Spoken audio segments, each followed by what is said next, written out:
Hi everyone, welcome back to Kavitha Sugar and Spice. ഇന്ന് നമ്മൾ ഉണ്ടാക്കാൻ പോകുന്നത് ഒരു റെസ്റ്റോറൻറ്റ് സ്റ്റൈൽ ബീഫ് കട്ട്ലറ്റ് ആണ്. അതിനായിട്ട് ഞാനൊരു 500 ഗ്രാം ബീഫാണ് എടുത്തത്. അത് ഞാൻ ഉപ്പും മഞ്ഞളും ഒരു 1/4 കപ്പ് വെള്ളവും വെച്ചിട്ട് പ്രഷർ കുക്കറിൽ വേവിച്ചെടുത്തു ഒരു 2 വിസിലിന്. അതിനുശേഷം അതിലത്തെ വെള്ളം വറ്റിക്കാനായിട്ട് ഞാനിങ്ങനെ ഒരു സോസ് പാനിൽ ഇട്ടിട്ട് ഇപ്പോൾ വെള്ളം വറ്റിച്ചുകൊണ്ടിരിക്കുകയാണ്.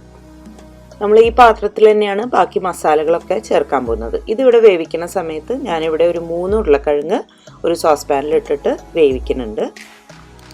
ഇതിലത്തെ വെള്ളമൊക്കെ ഇപ്പോൾ ഒരുവിധം വറ്റിയിട്ടുണ്ട്. നമുക്കിതിനെ ഒരു പാത്രത്തിലേക്ക് മാറ്റിയിട്ട് ഇതേ സോസ് പാനിൽ തന്നെ കുറച്ച് എണ്ണ ഒഴിച്ചിട്ടുണ്ട് ഞാൻ. ഇതിലേക്ക് നമുക്ക് ചോപ്പ് ചെയ്ത് വെച്ചിരിക്കുന്ന 2 കപ്പ് ഉള്ളി, 2 കപ്പ് എന്ന് പറയുമ്പോൾ ഞാൻ 2 വലിയ ഉള്ളിയാണ് എടുത്തത്.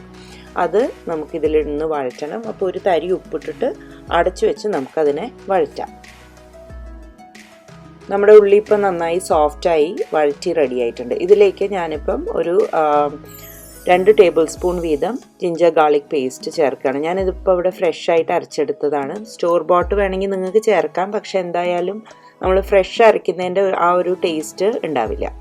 പിന്നെ ഇതിലേക്ക് ഞാനൊരു 4 പച്ചമുളക് വട്ടത്തിലരിഞ്ഞത് ഇത്രയും ചേർത്ത് നമുക്കിതിനെ വഴറ്റണം. ഒരു മീഡിയം ഫ്ലെയിമിൽ അതിൻ്റെ പച്ചമണം മാറുന്ന വരെ അടച്ചു വെച്ച് കുക്ക് ചെയ്യാം. ഇതിപ്പോൾ പച്ചമണമൊക്കെ മാറി റെഡി ആയിട്ടുണ്ട്. ഇതിലേക്ക് നമുക്ക് ഇനി മസാലകളൊക്കെ ചേർത്ത് കൊടുക്കാം. 1 ടീസ്പൂൺ ഗരം മസാലപ്പൊടിയും 1/2 ടീസ്പൂൺ കുരുമുളക് പൊടിയാണ് ഞാൻ ചേർക്കുന്നത്. ഇതോടൊപ്പം തന്നെ നമുക്ക് കുറച്ച് കറിവേപ്പിലയും കൂടി ചേർക്കണം. കറിവേപ്പില ഞാൻ ചേർക്കുമ്പം എപ്പോഴും ഒരു കത്തി വെച്ചിട്ട് ഇതുപോലെ ഇങ്ങനെ അരിഞ്ഞ് കുഞ്ഞി കഷ്ണങ്ങളായിട്ടാണ് ചേർക്കാറ്. അപ്പോൾ ഒരുവിധം എല്ലാ ബൈറ്റിലും അത് കിട്ടുകയും ചെയ്യും. പിന്നെ വലിയ കഷ്ണങ്ങൾ നിൽക്കുന്നുണ്ടെങ്കിൽ നമ്മുടെ കട്ട്ലറ്റ് വറുക്കുമ്പം ഇല പുറത്തേക്ക് നിന്നിട്ട് ചിലപ്പോൾ അത് പൊട്ടിപ്പോവും. ഇനി നമുക്ക് ഇതിനെയൊക്കെ കൂടി നന്നായിട്ടൊന്ന് ഇളക്കിയതിന് ശേഷം അടച്ചു വെച്ച് ഒരു 2 മിനിറ്റ് കുക്ക് ചെയ്തെടുക്കണം. അപ്പോൾ ഇവിടെ നമ്മുടെ മസാല കുക്ക് ചെയ്ത് റെഡി ആയിട്ടുണ്ട്. ഇതിലേക്ക് നമ്മളിനി ഇത് കൂടുതൽ നേരം ഇങ്ങനെ വെക്കേണ്ട, അത് കരിഞ്ഞു പോവും. ഇതിലേക്ക് നമ്മൾ നേരത്തെ തന്നെ വേവിച്ച് മാറ്റി വെച്ചിരിക്കുന്ന ബീഫ് ഇതിൽ ചേർത്ത് നന്നായിട്ടൊന്ന് മിക്സ് ചെയ്ത് കൊടുക്കാം.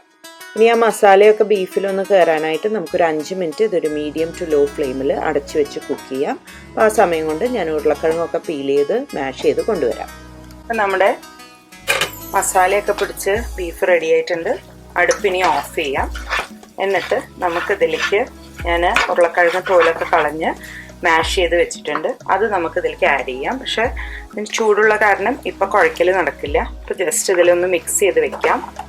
എന്നിട്ട് തണിഞ്ഞതിന് ശേഷം നമുക്കതിനെ ഇത് അടുപ്പത്തുനിന്ന് മാറ്റാം. എന്നിട്ട് തണിഞ്ഞതിന് ശേഷം നമുക്കതിനെ കുഴയ്ക്കാം. കുറച്ച് മല്ലിയിലയും കൂടി ആഡ് ചെയ്യുന്നുണ്ട്. ഇനി ഇത് മൂടി വെക്കണ്ട, കാരണം മൂടി വെച്ചാൽ ഇനി ആ ആവിയൊക്കെ അതിലേക്ക് ഊറ്റും. അപ്പോൾ പിന്നെ കൂടുതൽ വെള്ളമാവും. അപ്പോൾ അങ്ങനെ തന്നെ വെച്ചാൽ മതി. ചൂടൊക്കെ ഒരുവിധം തണിഞ്ഞു. നമ്മുടെ ഉരുളക്കിഴങ്ങൊക്കെ അതിൽ നന്നായിട്ട് ഞാനിപ്പോൾ മിക്സ് ചെയ്ത് എടുത്തിരിക്കുകയാണ്. അപ്പം നമുക്കിത് നന്നായി മിക്സ് ചെയ്യുന്ന സമയത്ത് ഉപ്പൊക്കെ ഒന്ന് ചെക്ക് ചെയ്യാം. വേണമെങ്കിൽ കൂടുതൽ ഉപ്പൊക്കെ വേണമെങ്കിൽ ഇട്ട് കൊടുക്കാം. എന്നിട്ട് നമുക്കിത് കുറച്ച് നേരം ഞാൻ ഫ്രിഡ്ജിൽ വെച്ചതിന് ശേഷമാണ് ആക്കുന്നത്.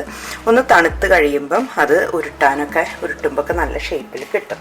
അപ്പം അത് കാരണം ഞാനിത് മൂടിയിട്ട് കുറച്ച് നേരം ഫ്രിഡ്ജിൽ വെക്കട്ടെ. അങ്ങനെ നമ്മുടെ കട്ട്ലറ്റിൻ്റെ മിക്സ് ഫ്രിഡ്ജിലിരുന്നു 1 മണിക്കൂറോളം.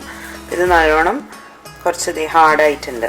അപ്പോൾ നമുക്ക് കുഴച്ചുരുട്ടി ഓരോ ഷേപ്പൊക്കെ ആക്കാൻ ഇനി നല്ല എളുപ്പമായിരിക്കും.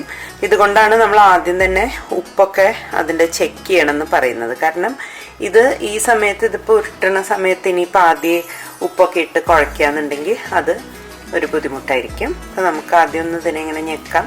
നിങ്ങൾക്ക് ഏത് ഷേപ്പ് വേണമെങ്കിലും ആക്കാം കേട്ടോ. ഞാനിപ്പം വട്ടം തന്നെ ആക്കുന്നത്. വട്ടോ ഓവലോ ചിലർ ഹാർട്ടൊക്കെ ആക്കില്ലേ.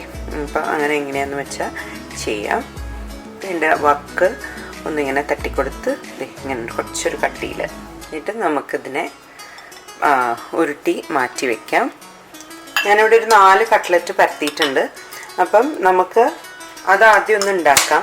അപ്പം എങ്ങനെയാണെന്ന് നോക്കാതെ മുട്ടയുടെ വെള്ളം മാത്രമേ ഞാൻ എടുക്കുന്നുള്ളൂ കേട്ടോ. ഞാൻ മഞ്ഞ എടുക്കുന്നില്ല. മഞ്ഞ എടുക്കുമ്പോൾ ചിലപ്പം അതിങ്ങനെ പതഞ്ഞ് പൊങ്ങുകയൊക്കെ ചെയ്യും. അപ്പം അത് കാരണം മഞ്ഞ എടുക്കുന്നില്ല, വെള്ളം മാത്രം എടുത്താൽ മതി. 2 മുട്ടയാണ് ഇപ്പോൾ തൽക്കാലം എടുക്കുന്നത്. നമുക്ക് ആവശ്യം നോക്കിയിട്ട് കൂടുതൽ വേണമെന്നുണ്ടെങ്കിൽ അപ്പം എടുക്കാം. കട്ട്ലറ്റ് അവിടെ റെഡിയാക്കുമ്പോഴേക്കും നമുക്കിവിടെ എണ്ണ റെഡിയായിരിക്കണം. അപ്പം ഞാനിവിടെ ഒരു ചീനച്ചട്ടി അടുപ്പത്ത് വെച്ചിട്ടുണ്ട്. എന്നിട്ട് അതിലേക്ക് എണ്ണ ഒഴിച്ചു കൊടുക്കാം. ഞാനിവിടെ വല്ലാതെ ക്രൗഡഡ് ആയിട്ട് കട്ട്ലറ്റ് ഇടാറില്ല കേട്ടോ. കാരണം അത് തിങ്ങി ഞെരിഞ്ഞി തട്ടി പൊട്ടിപ്പോണ്ടെന്ന് വെച്ചിട്ടാണ്. അപ്പോൾ നമുക്ക് ഈ എണ്ണ ചൂടാകുമ്പോഴേക്കും കട്ട്ലറ്റിനെ റെഡിയാക്കാം. അപ്പോൾ നമ്മുടെ മുട്ടയുടെ വെള്ള ഒന്ന് ബീറ്റ് ചെയ്യാം. അങ്ങനെ ഭയങ്കരമായ ബീറ്റിംഗ് ഒന്നും ആവശ്യമില്ല. ഇത് ബീറ്റർ ഇല്ലെങ്കിൽ ഒരു സ്പൂൺ വെച്ചിട്ടായാലും മതി. ഒന്ന് ഈവൺ ആവാൻ വേണ്ടിയിട്ട് ബീറ്റ് ചെയ്യണത്, അത്രയും മതി. ഇനി നമുക്ക് ഈ മഞ്ഞ ഇവിടുന്ന് മാറ്റാം. എന്നിട്ടതേ കുറച്ച് ബ്രെഡ് ക്രംസും വെച്ചിട്ടുണ്ട്. അപ്പോൾ നമ്മൾക്ക് ഈ സാധനങ്ങളൊക്കെ ഇവിടെ റെഡി ആയിരിക്കണം. ഇനി ഞാൻ വേറൊരു എക്സ്ട്രാ പ്ലേറ്റും കൂടി എടുക്കുന്നുണ്ട്. അതായത് നമ്മളിതിൽ മുക്കിയെടുത്ത് ബ്രെഡ് ക്രംസ് ഇട്ട് വെക്കണേനെ വേറൊരു പ്ലേറ്റിലേക്ക് വെച്ച് ഫാസ്റ്റായിട്ട് ചെയ്യാമെന്ന് വെച്ചിട്ടാണ്. ഞാനതേ ഇതിനെ ആദ്യം മുട്ടയുടെ വെള്ളയിൽ മുക്കി അതിലിട്ടു.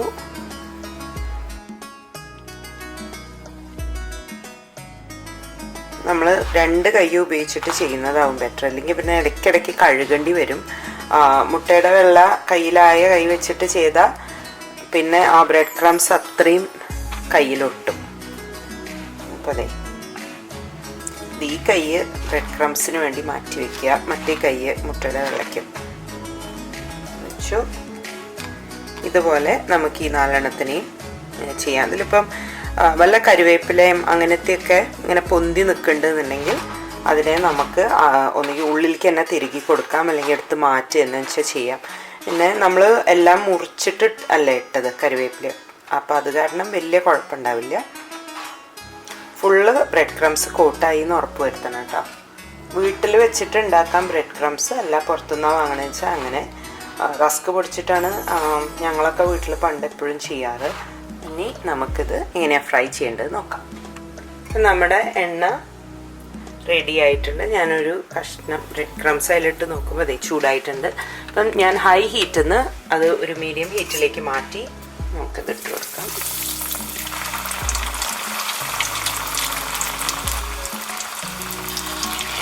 നമ്മളിതിനെ ഇട്ടിട്ട് പോകരുത്, അടുത്ത് തന്നെ നിൽക്കണം. എന്നത് പെട്ടെന്നാവും, കരിയാതെ ശ്രദ്ധിക്കണം. ഈ കാസ്റ്റ് അയണിൻ്റെ ഇത് ചീൻചട്ടി ആകുമ്പോൾ കുറച്ചധികം ചൂട് കൂടും. അപ്പോൾ നിങ്ങൾ സ്റ്റീലിൻ്റെയൊക്കെ ചീൻചട്ടിയാണ് യൂസ് ചെയ്യണമെന്നുണ്ടെങ്കിൽ അപ്പോൾ നിങ്ങൾ അതിനനുസരിച്ചിട്ട് അഡ്ജസ്റ്റ് ചെയ്യണം കേട്ടോ. ചൂട് ഒരു 2 തവണ അങ്ങോട്ട് മറിച്ചിട്ട് കൊടുക്കാം, അപ്പോഴേക്കും അത് റെഡിയാവും. എല്ലാം ഉണ്ടാക്കി വെച്ചിട്ട് ചെയ്യുന്നതാണ് ശരിക്കും നല്ലത്. പക്ഷെ ഞാനിപ്പോൾ തൽക്കാലം നിങ്ങൾക്കത് കാണിക്കാനായിട്ട് 4 എണ്ണം വെച്ചിട്ട് ചെയ്തു എന്ന് മാത്രം. നമുക്കിത് വറുത്ത് പോരാം. റെഡിയായി. അങ്ങനെ നമ്മുടെ അടിപൊളി കട്ട്ലറ്റ് റെഡി. എല്ലാവർക്കും ഈ റെസിപ്പി ഇഷ്ടമായി എന്ന് വിചാരിക്കുന്നു. Thank you for watching my video. അടുത്ത തവണ വീണ്ടും കാണുന്നവരെ take care and have a wonderful day. By.